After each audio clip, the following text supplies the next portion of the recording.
Dalam setiap kehidupan beragama, setelah kita dikenalkan dengan sosok Tuhan, yang mulia dan penuh kasih sayang, kita juga dikenalkan dengan sosok kebalikan dari Tuhan, yaitu iblis. Iblis dikenal dengan kesombongan sebagai sifat utamanya, penuh tipu daya dan kepura-puraan. Iblis berasal dari bangsa jin. Bangsa jin pada masa itu derajatnya lebih tinggi dari malaikat. Malaikat diciptakan dari cahaya, sedangkan jin diciptakan dari sumber cahaya itu, yaitu api. Berbeda dengan setan yang merupakan sifat yang ada pada manusia dan jin. Merujuk pada Quran Surat Al-An'am ayat 112, dan demikianlah kami jadikan bagi tiap-tiap nabi musuh, yaitu setan dari jenis manusia dan jin. Artinya jin juga memiliki sifat setan, sama halnya manusia. Dulunya, kaum jin menjalankan kehidupan selayaknya manusia sekarang. Quran Surat Al-Hijr ayat 27, dan kami telah menciptakan jin sebelum Adam dari api yang sangat panas. Mereka juga memiliki peradaban serta teknologi yang sudah sangat canggih. Mereka sering membuat kerusakan di bumi dan saling berperang menumpahkan darah. Jadi, mereka dulu juga memiliki tubuh atau jasad seperti manusia, hingga bisa berdarah. Hal ini sudah disebutkan dalam Quran Surat Al-Baqarah ayat 30. Dan ingatlah ketika Tuhanmu berfirman kepada para malaikat, aku hendak menjadikan khalifah di bumi.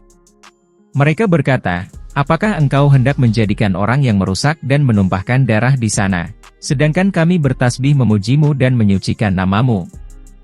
Dia berfirman, sungguh, aku mengetahui apa yang tidak kamu ketahui. Bahwa malaikat menyatakan mereka akan menumpahkan darah. Ayat ini menunjukkan bahwa peperangan ini sudah pernah terjadi pada masa sebelum adanya Adam. Nama aslinya iblis adalah Azazil, sosok yang sangat taat dan patuh kepada Tuhan. Selalu bertasbih memuji Tuhan dan selalu beribadah. Bahkan Azazil menjadi pemimpin di kalangan malaikat. Azazil mendapat julukan iblis ketika setelah Adam diciptakan. Tuhan memerintahkan para malaikat untuk sujud penghormatan kepada Adam. Quran Surat Al-Baqarah ayat 34, dan ingatlah ketika kami berfirman kepada para malaikat, sujudlah kamu kepada Adam. Maka mereka pun sujud kecuali iblis. Ia menolak dan menyombongkan diri, dan ia termasuk golongan yang kafir. Ceritanya Azazil tidak mau sujud karena membangkang dan mengkhianati Tuhan. Ada beberapa versi cerita Azazil bergelar iblis. Cerita pertama yang sudah banyak kita dengar dari cerita para ustadz dan ulama-ulama kita, yaitu, iblis tidak mematuhi perintah Tuhan. Tuhan bertanya kenapa kamu tidak mau sujud? Dia merasa dirinya lebih baik dari Adam.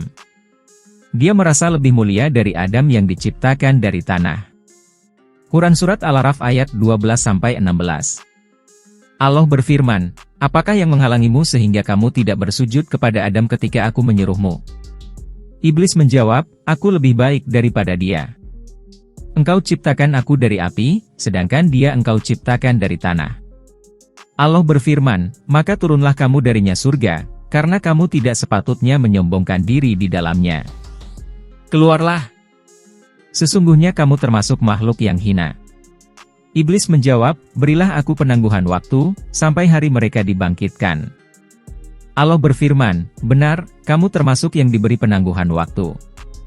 Iblis menjawab, karena engkau telah menyesatkan aku, pasti aku akan selalu menghalangi mereka dari jalanmu yang lurus. Versi umum ini baik untuk diceritakan kepada anak-anak kita yang masih di bangku sekolah dasar. Tapi untuk kita, tentu kita harus menyelaraskan kisah ini dengan akal. Quran Surat Muhammad ayat 24, maka tidakkah mereka menghayati Al-Quran, ataukah hati mereka sudah terkunci? Sindiran dalam Al-Quran ini jelas agar kita berpikir. Seolah-olah Tuhan bilang, kamu kok gak mau berpikir, padahal sudah diberikan akal. Rasulullah Shallallahu Alaihi Wasallam bersabda, setiap sesuatu memiliki alat dan kendalinya, alat dan kendali bagi seorang mukmin adalah akalnya. Setiap sesuatu memiliki keutamaan, keutamaan seseorang ada pada akalnya. Setiap sesuatu memiliki puncak, puncaknya ibadah adalah akal. Setiap kaum pasti memiliki pemimpin, pemimpin para ahli ibadah adalah akal. Setiap orang kaya pasti memiliki harta, harta orang-orang yang bersungguh-sungguh adalah akalnya. Setiap yang runtuh adalah bangunan, bangunan yang paling megah di akhirat adalah akal. Setiap perjalanan yang ditempuh pasti terdapat tempat persinggahan para muslimin adalah akal. Silahkan tulis pendapatmu di kolom komentar. Oke, mari kita mulai. Cerita awal sampai sekarang, kita bisa simpulkan bahwa Azazil, iblis bercakap-cakap dengan Tuhan. Bahkan melihat Tuhan dan para malaikat. Apakah iblis berani menentang Tuhan? Yang menciptakannya dan Maha Kuasa? Tentu tidak kan? Sekarang kita analogikan jika kamu bertemu dengan penguasa yang hebat. Misalnya presiden, raja atau orang-orang yang ahli bela diri. Apa kamu masih berani menentang orang tersebut? Sedangkan kamu tahu kekuatan kamu tidak ada apa-apanya dibandingkan dengan orang-orang itu. Memangnya kamu berani? Akhirnya kita punya versi baru, bahwa iblis tidak mau sujud kepada Adam karena hal lain. Azazil tak mau menundukkan kepalanya kepada selain Tuhan. Jika kesimpulannya hanya sampai di sini. Lalu kenapa Azazil tidak membela diri? Kenapa iblis tak menjelaskan alasannya kepada Tuhan di surah Al-A'raf ayat 12-16? Kok hanya meminta penangguhan waktu dan langsung Tuhan kabulkan? Lalu ada versi berikutnya, yaitu di mana Azazil tidak sujud kepada Adam, karena perintah Tuhan hanya untuk para malaikat. Quran Surat Al-Baqarah ayat 34.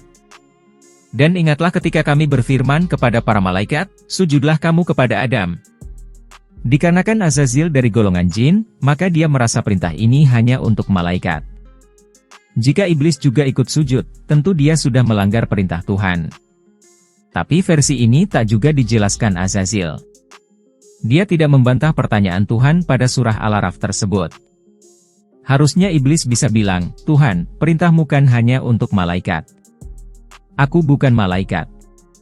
Tapi hal itu tak dijelaskan Azazil.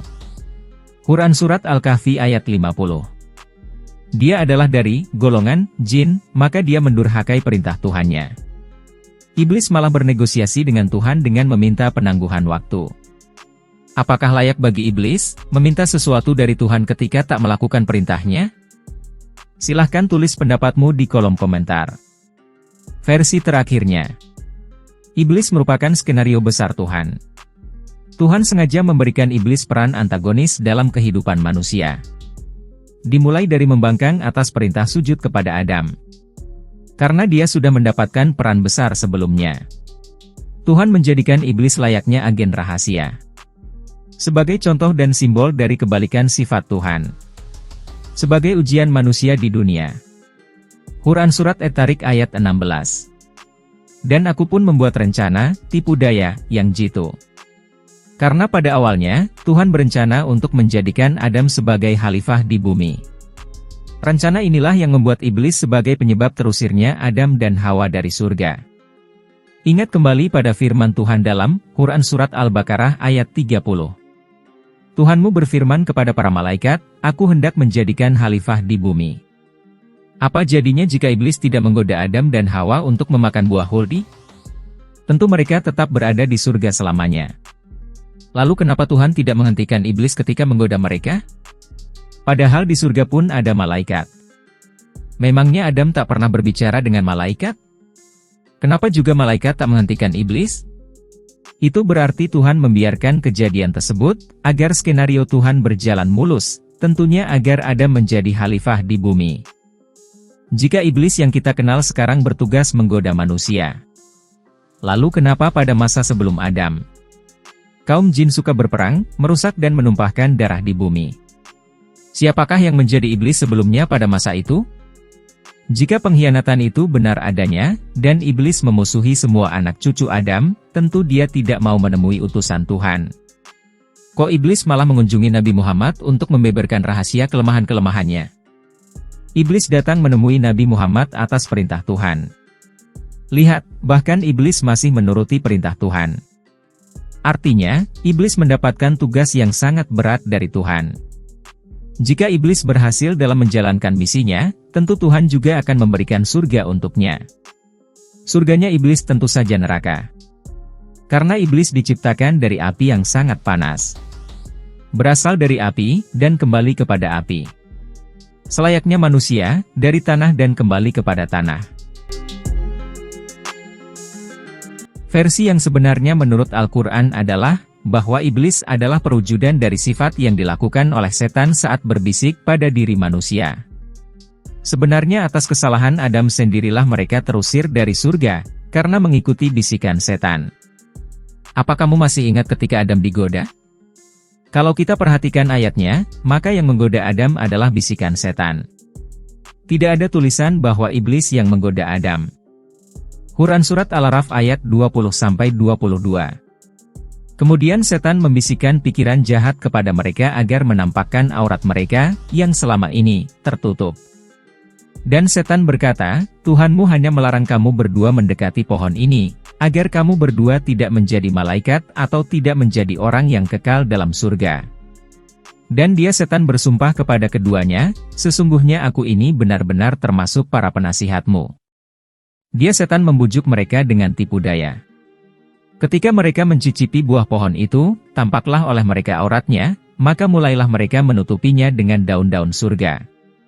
Tuhan menyeru mereka, bukankah aku telah melarang kamu dari pohon itu dan aku telah mengatakan bahwa sesungguhnya setan adalah musuh yang nyata bagi kamu berdua? Silahkan kalian renungkan lagi ayat-ayat tersebut.